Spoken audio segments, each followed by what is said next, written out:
Hey y'all, what's going on? It is Barb Meets World, and we're back again to discuss Married to Medicine Season 12, Episode 5, Baggage Check. But before we get into all that, you already know I need you guys to like the video for me because it helps me and my channel in terms of the algorithm. It helps me attract new subscribers such as yourself.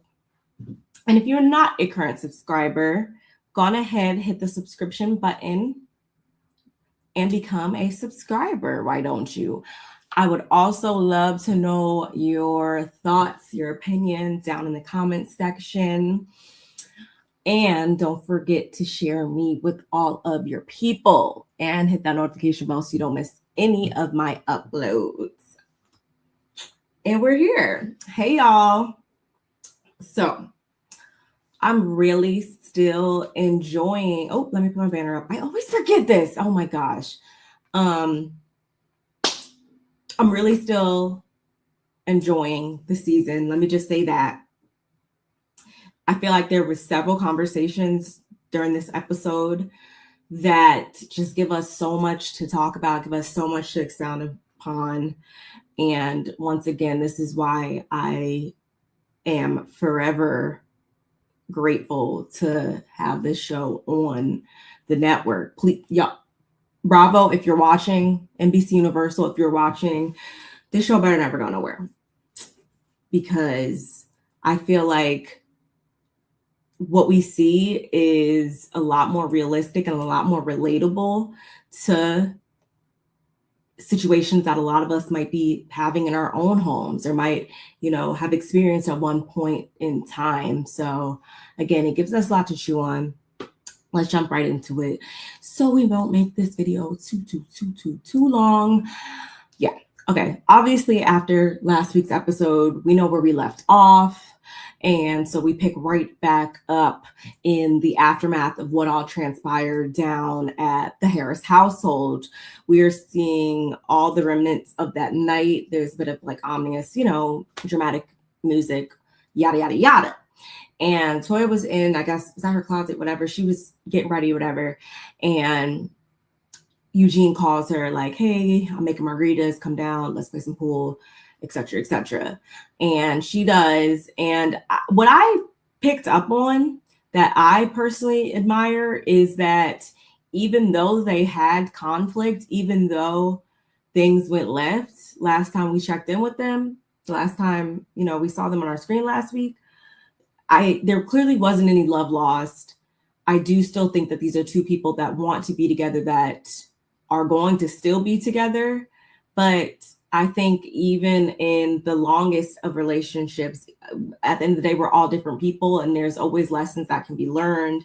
I'm sure that there's always going to be things that can be perfected or what have you. So, but that's just something I picked up on. There wasn't any type of snarky attitudes or she wasn't like, what the you calling me for? Like, there wasn't any of that. And I personally appreciate that, because I know that for people, sometimes you can fall into this space of almost feeling like you're on opposite teams when you're in conflict. And I just always I always feel like there should be like a base level that in a relationship, in a long-term relationship, you should never fall under.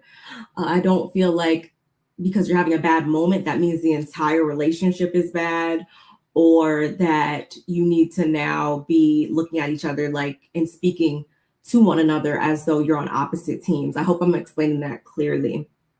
Moving right along, she goes downstairs and they pretty much jump right into it, which I also was like, okay, cool. Communications flowing.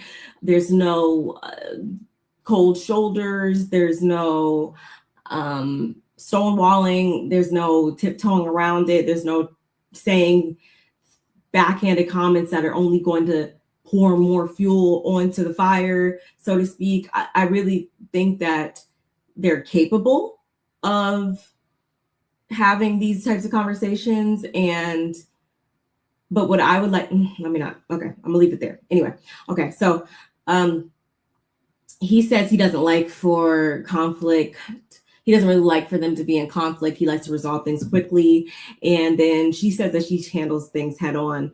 Nonetheless, he comes off the cuff saying that he's sorry. He misjudged what the party meant for her, but he feels like she can take some ownership as well. And she could take some ownership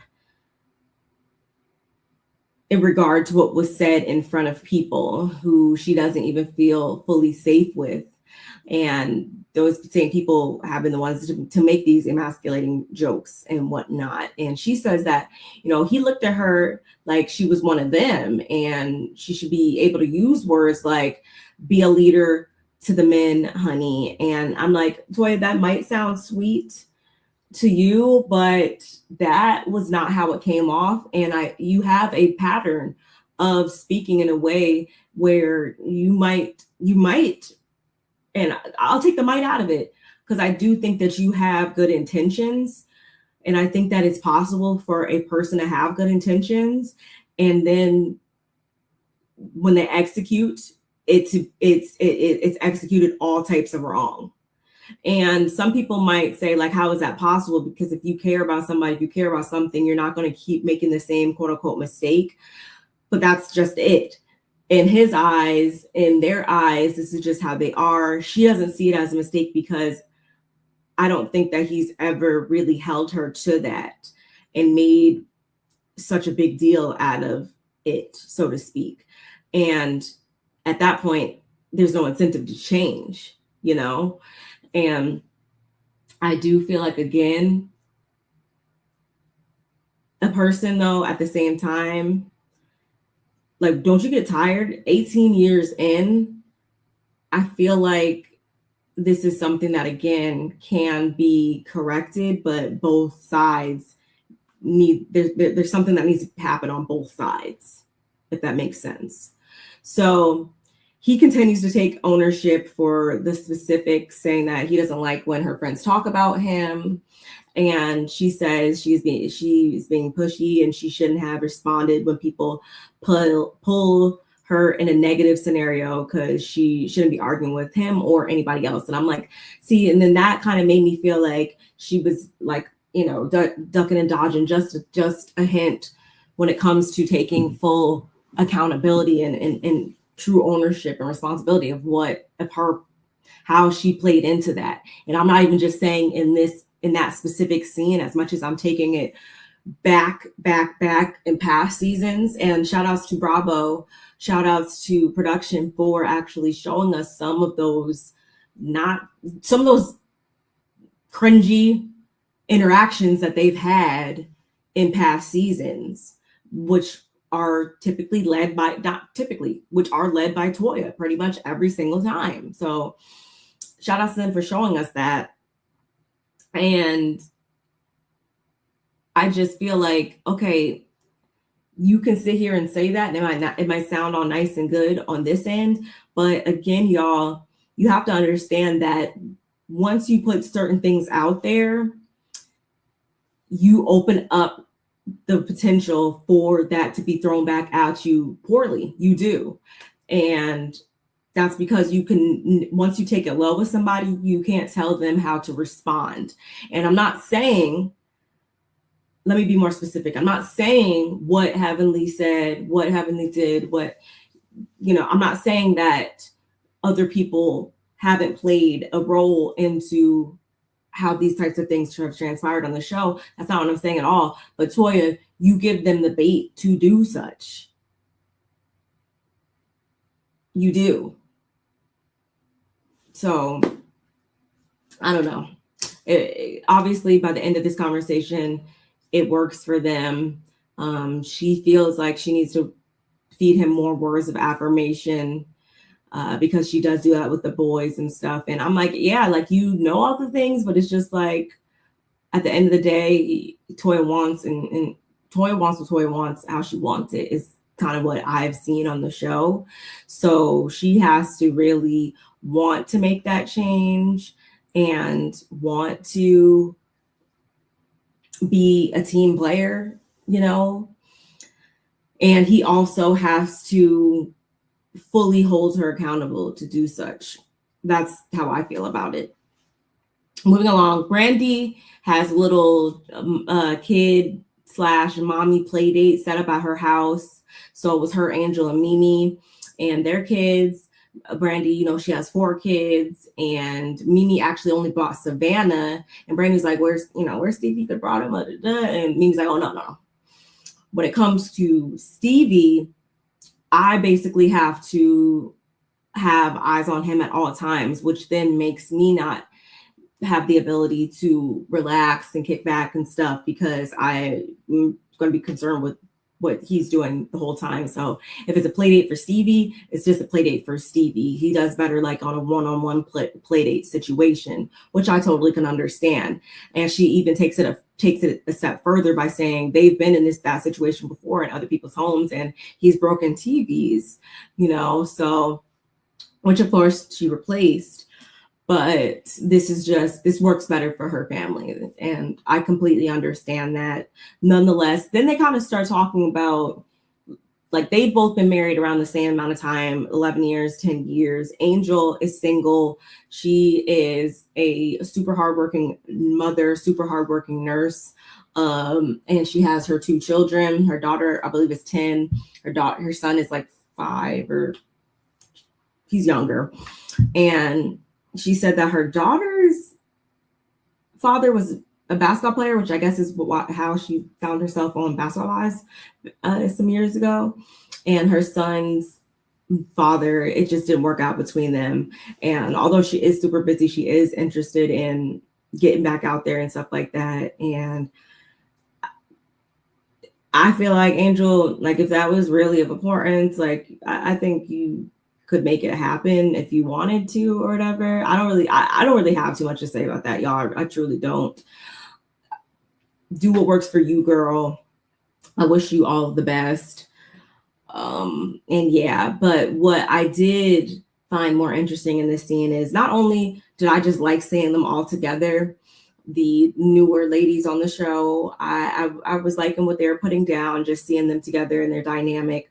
I'm also still, you know, featuring Mimi so far this season, and they get on the topic of deflection, and apparently Mimi, you know, her being a psychiatrist, right, she's able to navigate certain social interactions pretty well. But we have Toya, on the other hand, that just the other day was playing big queen deflector when all of what transpired over at the event at her house. And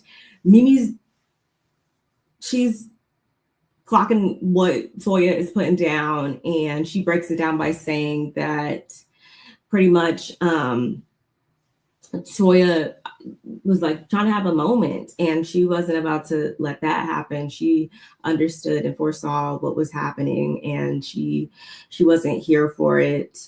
And she says that Toya was even an energy vampire, so to speak. And I honestly, I can understand why she's saying that. I'm sure Toya's gonna have something to say, and I feel like she kind of has made it clear that she's not too fond of like Mimi, if I'm not mistaken, whether that be on Watch What Happens Live, Bravo, something. She's given me that vibe. So I wonder how she's going to respond to hearing Mimi say that she doesn't really have much restraint or emotional maturity. And shout outs to Juice Dora and her song Delulu, because Mimi's like, yeah, pretty much she sees Toya as a delusional deflector. And I guess until she shows her something different, I mean, she is the professional. I mean, hey. Once again, people wouldn't have so much to say if certain people didn't give them the ammunition to say it. I'm sorry. Not everything needs to be said, and I'll circle back to that point later on. But at the end of the day, I'm not mad in Mimi's assessment. I'm not. Moving along. Oh, so Simone and her sister, Carmen, they do some catching up which I really appreciated. We've been introduced to Carmen before, and they're super close. And when they get on the topic of what all transpired a couple episodes back at Simone's house, y'all know, she said that the way that Cecil was raised by his father, he was a good dad. He made sure that they didn't stray off the beaten path.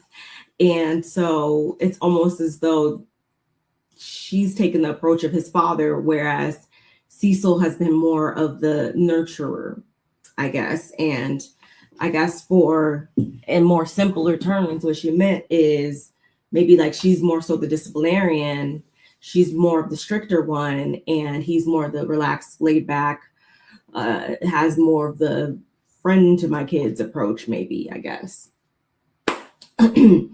And all in all, she's just telling her sister how tired she is. She is feeling like she is on a team by herself when it comes to them being on the same page. And I mean, we've seen why she says that. I completely understand why she could feel that way. And Carmen as well, is like, you guys have to, there has to be a limitation set on the type of assistance you give the Miles and Michael, which I can understand.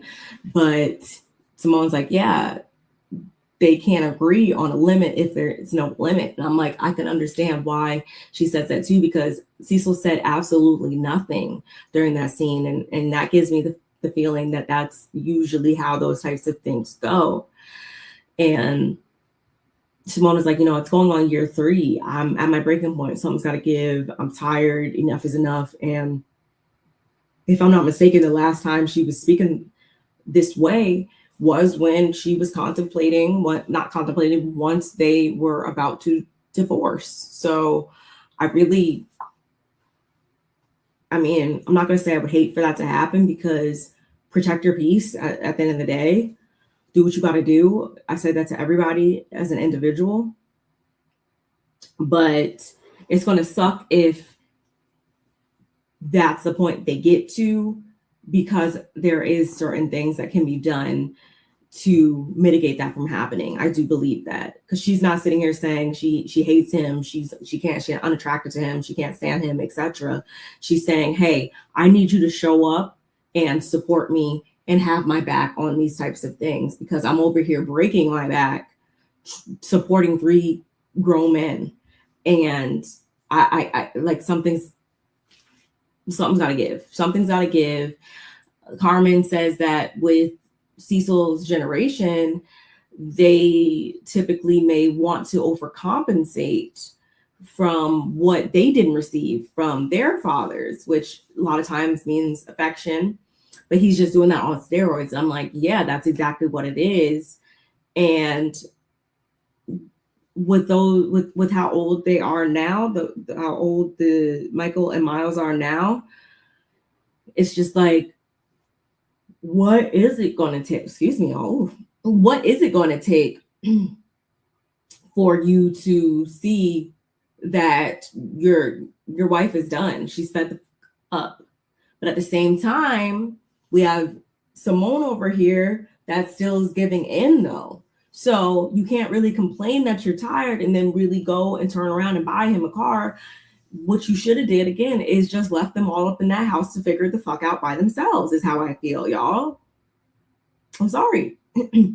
What I love to, again, about this show is, as they're having that conversation, we also have Cecil and his brother David.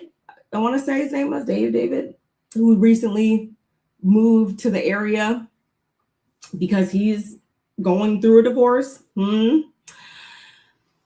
Over there, having a one-on-one conversation as well. And why do they sound exactly alike? I could listen to Carmen talk all day too, but why does Cecil and his brother sound exactly alike? They look like it was crazy, but I was here for it.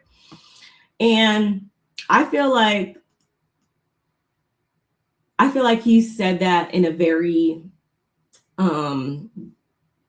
TV respectful way, if that makes sense. And what I mean by that is, at the end of the day,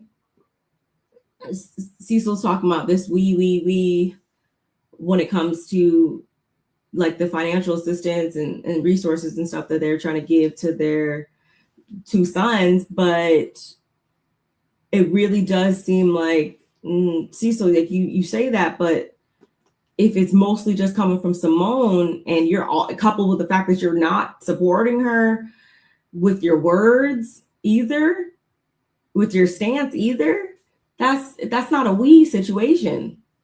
That's not, it's nobody's benefiting here but them, and I guess you, because you have dedicated yourself to approaching parenthood from a different place than what you received from your father, your mother, your parents, because he goes on this entire, like, he has this entire monologue of, I stood in the financial aid line for 3 hours and I said I'm never gonna have my boys, have my kids doing that, because they don't have to struggle. And a lot of times people think that, because you struggle, that means that the generations to come got struggle. Nah. No. Not I, said the cat.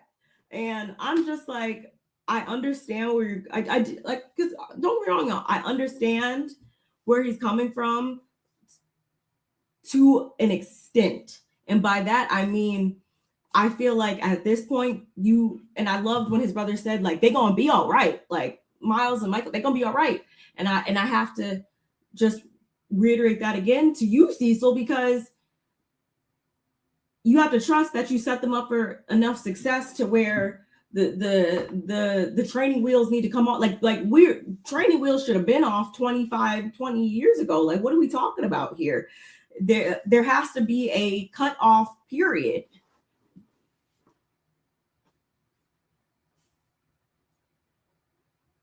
And honestly, what this entire scene also made me think about is, I've always, in these types of situations, on these types of topics, I've always thought back to something that I heard years ago, which is, parents are not here to guide you and to just assist you and to just have you up under their wing until they transpire. Because, and that's actually something I've seen, people that have done everything for their kids at 20, 30, 40, 50, 60, like up until they perish. And when that happens, the kids are like, and by kids, I mean the grown 50, 60, however old the person was at that point, they ain't got a clue what the fuck to do. They don't even know their social security number, like type shit. So the measure of, I feel like, successful parenting is not for you to continue to have to do for your child, but for your child to be able to do for themselves once you are no longer here. Or in this case, obviously, but sooner, meaning that they're able to leave the nest and go be successful because of the way that you parented them, because you set them up, because you gave them all the knowledge and resources that you possibly could have done during developmental years. They're developed. Like, what are we talking about here?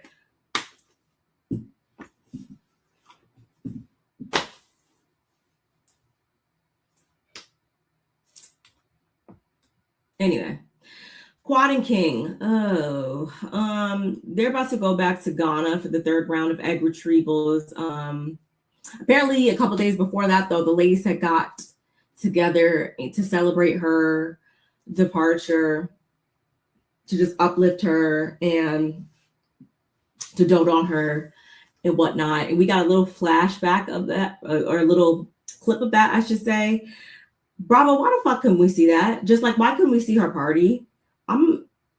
y'all starting to get on my nerves with that type of shit. I don't feel like there's any reason why we shouldn't have saw that. But anyway, this scene was weird for me because I just want Quad to go.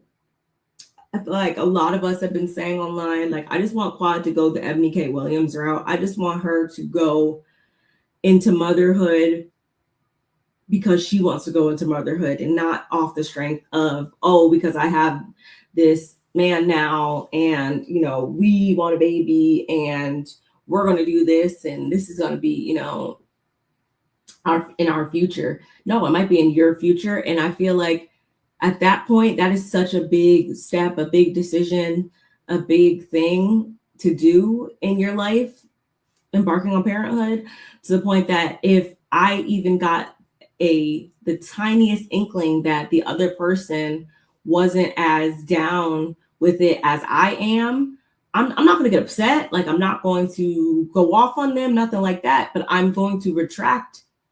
I'm going to then go on that journey by myself. And there's nothing wrong with that. And I say that because Quad, and I know I even, what did I say? I said it on freaking X, actually. Shout out to if you're watching on X. Make sure you like the video and subscribe. What did I say? Because I got quite a bit of engagement on it. Yeah, I was like, Quad, I hate to break it to you because you're that girl for real, but there's a major difference between you said you wanted this too versus you said you didn't mind. And that's what she says in this scene, is like, oh, well, you said you didn't mind. So like, what you said you didn't mind? Like, he doesn't sound as enthused about it as you do. And I feel like, especially in the sneak peek too, I did see the sneak peek for next week's episode, and even I guess in the confessionals. And again, this is me. I'm really trying here when it comes to them. I really am, y'all. So don't say I'm being mean or doing too much. When I say he, I guess, thought maybe the route for y'all to have a baby was going to be easier. It wasn't going to take as many trips. It wasn't going to take as much time away from work, away from this, away from that, which I'm like, okay, I mean, I guess I can understand that. But obviously that's not the boat you guys are in. So at that point, you have to realize, like, maybe this is something I'm just supposed to do by myself. And once again, that is totally okay.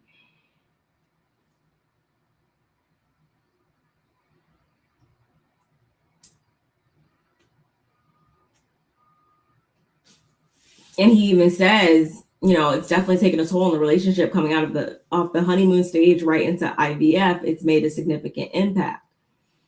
And she's like, you know, I don't want to come across like I'm forcing you. I'm like, but that's kind of how it is at this point, because he's saying a lot without saying it, I feel. And again, we're only getting a glimpse. We're only getting a 42-minute slice of their day-to-day. And so I can't sit here and fully say, like, oh yeah, like I know this man from a can of paint, because no, I don't. I know what he's shown us on the show, and what he's shown me, and I feel confident in saying, is that he's not as excited to be doing this as much as she is. He doesn't really have the same level of dedication or want to do this, to go through this process as much as you might have. And at that point, then you need, like, he's giving you an answer without giving you an answer, is how I feel. Are y'all picking that up? Like, y'all let me know, like, how do you see this relationship? How do you see this IVF process? How do you see this entire Quad and King situation? What do you guys see? I want to know your thoughts and feelings on it, because I'm just like, ooh, girl. I hope they ask the right questions at the reunion. I really do. What else? So the final scene we get is build a bag experience. Shout outs to, I think her name was Jackie, the owner or whatever, because that belt bag she had on was cute. And thank you for telling me where I can go get it, because I added that to my 2026 wish list of things I'm gonna buy myself. So yes, shout outs to you, girl. I think it's a great idea. I love that. That's something I would totally set up for me and my friends. Really cute. And Simone actually is the one that coordinated it. And when Toya walks in, tell me why she's still wielding this fake bag of Heavenly's. And the only reason why she is because Heavenly forgot to take it from her house again. And quite honestly, I don't really have too much to say about them two being Heavenly and Toya in this situation, because I kind of touched on it earlier. Apparently there was this Father's Day text that went awry when Heavenly told Toya to wish him a happy Father's Day or whatever, to say it on camera. Toya took it as shade. I'm just like, I just feel like you guys are two people that like just stay on opposite ends of the friend group. I feel you guys are cut from two different cloths, two different types of people, hold two separate types of things into high regard in y'all's lives. Clearly, Toya cares about bags, Heavenly cares about property, businesses, portfolios, etc. She said it, I didn't. And so with that being said, it's just like, again, Toya, if you wouldn't give people these opportunities to say certain things, they wouldn't say it. And then I turn over here to you, Heavenly, and say that just because somebody goes low doesn't mean you also have to go low or take it to hell. At the same time, I mean, that is well within your right at that point. I can't tell you how and what to do, but no, you don't have to respond that way. And then Toya, no, you don't have to continue to give these ladies in this group things to come at you with. You don't. And then are upset when they hit you with it during conflict. That's kind of like at 12 seasons in, that's giving insanity to me. Is doing the same thing time after time after time and expecting a different result. It's giving insanity. It really is. So they all come in, they do like the bad. They and what Toya's talking about, some people not used to that when it comes to real leather bags, and I'm just like, that just sounds stupid. It's just like the points Toya is making. And there's nothing like, if you want to be materialistic, girl, be my guest. If you can afford it, then go off. Like, I'm the last person, because I don't want nobody else telling me about where I spend my money and what I spend my money on. That's well within anybody's right. But then don't get mad when you then say something shady to the other person and then they take it and come back with it 10 times harder. You can't get upset at that point. And you make yourself an easy read, I feel like, with how you show up and the things that you say. You really do.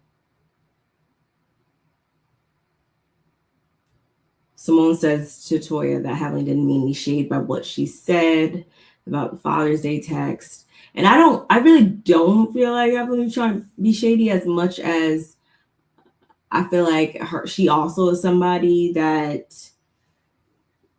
speaks and says things that are a bit tacky sometimes and don't really need to be said, because at the end of the day, regardless of how I feel, regardless if I think that I'm a relationship expert or not, if I know that me and this person don't really get down like that for real, if we're not really truly the closest in the group, then once again, I'm gonna leave you over there, I'm gonna stay over here, and I'm just not gonna respond and speak on your marriage or whatever the issue, the hot touchy button is. I'm not going to bring it up at all.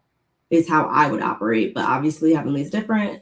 And I mean, and not to give her any more brownie points than she can't claim on her own, but I will say that I do feel like she was trying to hold back and show some restraint. I really, really do. But Toya just keeps on coming with it. She pulls the bag up out underneath the table like, girl, this is not going to end well. And I do feel like Heavenly ate her up in that scene without even taking it low down as much as she could have by saying like, okay, yeah, take bags, but again, I'm probably more successful than anybody up in this motherfucker. So, like, again, you make yourself be an easy read by doing these types of antics. And Jackie, Jackie made me laugh when she was like, "Oh, y'all made me lose my deodorant." Ooh, that made me laugh really hard. I'm not even gonna lie about that. But I'm like, Jackie, you could have saved this whole, I am just so hurt.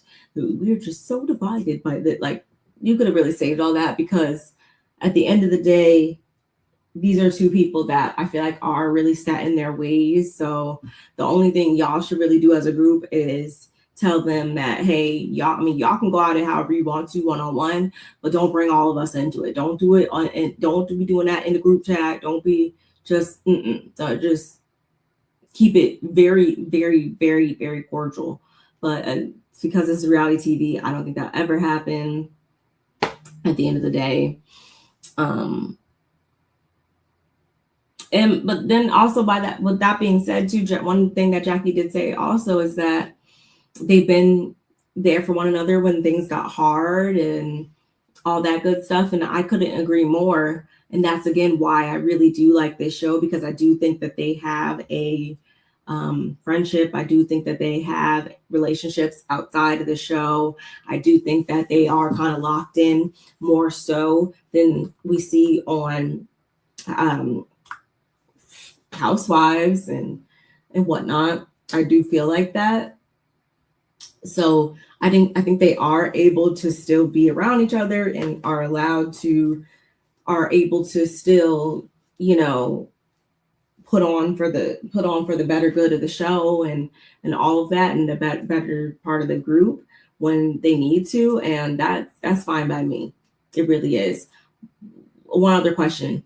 What the fuck was Contessa wearing? My goodness. Like, when I say there's one person on the show that cannot dress, one, I didn't care for Heavenly's outfit. Neither did she, because I did hear her speaking on it online. And I also really wanted to comb her hair too. Oh God, I wanted to comb her hair. But I feel like Contessa damn sure needs a stylist. Heavenly could use a stylist. And Brandi also might need a little stylist too, I feel like. Yeah, them three. The last part of this episode, though, y'all, was the fact that, if we're getting all the ladies together, the husbands, the boyfriends, the men's are all going to be together somewhere too. And this time they were over at Scott's house. And the main thing that I will say about this scene is that Eugene, I feel like you're trying to put a lot of emphasis on the Heavenlies of it all and what the other ladies have said, which, to be clear, they have said things that I feel like are unnecessary, but Toya is also included in that. And I don't really think that he's holding it 100% level with one another as much as I feel like he should be. Damon, whatever. And I do understand too, just like how Heavenly said, and with the ladies, that it can be uncomfortable to watch the way that you guys communicate with one another at times. And when you do it in public places, that's why I am a big advocate for never having certain types of interactions, certain types of dealings in front of other people, because that then opens up for certain people, that makes them feel as though they are able to comment on your situation, draw conclusions from your situation, and what have you. So I just would avoid that. And especially on reality TV, like, I feel like things are magnified 110 million times more deeply on a show like this. So with that being said, you really need to be mindful of how you are coming off. You need to be mindful, Toya, of how that can play out. And again, you would think that this May season's in, she would be aware of that, and then, or at least then not be surprised when shit hits the fan. When you can't be surprised if you're the person that placed the shit next to the fan. Like I'm just saying. Curtis, not too much. I don't know. I guess we'll have to just stick around and continue to see if anything is going to change. But again, 18 years in, I really don't see it changing. Especially coupled with the fact that she says that they've been in therapy for years and they're always in therapy. It's an ongoing thing. Again, both sides have to want to change. But according to Damon, it's the wives that need to change. I tell you, this show is so funny to me, y'all. But that's really all I got to say.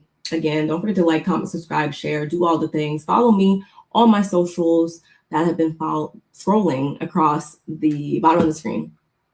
And yeah, I will be back to talk to you all about episode 6. All right.